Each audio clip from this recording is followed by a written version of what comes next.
کی تھی ایک کوشچن کیا تھا کہ ان کے والد صاحب یا دادا کی جائیداد ان کو حاصل ہوئی ہے، تو یہ چاہتی ہیں کہ اس کو وصول کرنے کے بعد، وراثت حاصل کرنے کے بعد پوری جائیداد کسی ایک رشتہ دار کے نام کر دیں۔ تو ان کو کسی نے کہا ہے کہ آپ پوری نہیں دے سکتی، تھوڑی بہت دے سکتی ہیں، اور پوری دیں گی تو یہ ناجائز ہے، اس کا کیا شرعی حکم ہوگا؟ دیکھیں یہاں دو چیزیں ہیں۔ ایک تو یہ ہے کہ اگر آپ اپنی زندگی میں ایز اے گفٹ ان کو دینا چاہیں تو اس میں تو کوئی پابندی نہیں ہے، آپ چاہے تھوڑا دیں، چاہے آدھا دیں، چاہے پورا دیں۔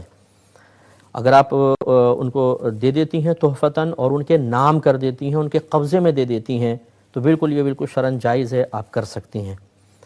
اچھا، اس میں دوسرے میں ملاتا ہوں بعد میں۔ دوسرا ہے کہ اگر آپ وصیت کر دیتی ہیں کہ میں مر جاؤں تو میری ساری جائیداد فلاں رشتہ دار کو مل جائے، تو اس میں یاد رکھیے گا کہ مالی وصیت اگر وہ بالفرض آپ کے وارث نہیں ہیں، کوئی اور ریلیٹیو ہیں، تو مالی وصیت صرف تہائی مال میں جاری ہوتی ہے، 1/3 میں۔ مثال کے طور پہ آپ 30 لاکھ ہے اور آپ نے کہا یہ 30 لاکھ میرے مرنے کے بعد فلاں رشتہ دار کو ملے، اور وہ آپ کا وارث ہے نہیں، تو اس کو صرف 10 لاکھ تو مل سکتا ہے، 20 لاکھ اس کو نہیں ملے گا، وہ آپ کے وارثوں کو ملے گا۔ اسی طریقے سے جو میں نے آپ کی خدمت میں عرض کیا کہ آپ زندگی میں اگر دینا چاہیں تو بالکل دے سکتی ہیں، اس میں یہ ضرور خیال کر لیجئے گا کہ ایسا تو نہیں کہ اگر آپ اپنی ساری جائیداد کسی اور کو دے دیں تو جو بعد میں آپ کے وارث بننے والے ہیں وہ ان کو کوئی اعتراض ہو رہا ہو اور وہ سب کے سب بیچارے محروم رہ جائیں۔ یہ بھی بالکل مناسب نہیں ہے، کیونکہ نبی کریم صلی اللہ علیہ وسلم کے پاس ایک صحابی تشریف لایا، حضرت نعمان بن بشیر رضی اللہ تعالیٰ عنہ اس کے راوی ہیں۔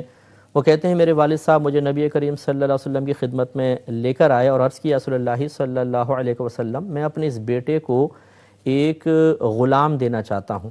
سرکار نے ارشاد فرمایا کہ کیا تم اپنی تمام اولاد کو اسی طرح ایک ایک غلام دو گے؟ عرض کہ نہیں۔ تو سرکار صلی اللہ علیہ وسلم نے ارشاد فرمایا تو پھر ظلم پر مجھے گواہ نہ بناؤ۔ یعنی یہ ظلم ہے کہ آپ ایک کو سب کچھ دے دیں اور دوسرے کو محروم رکھیں۔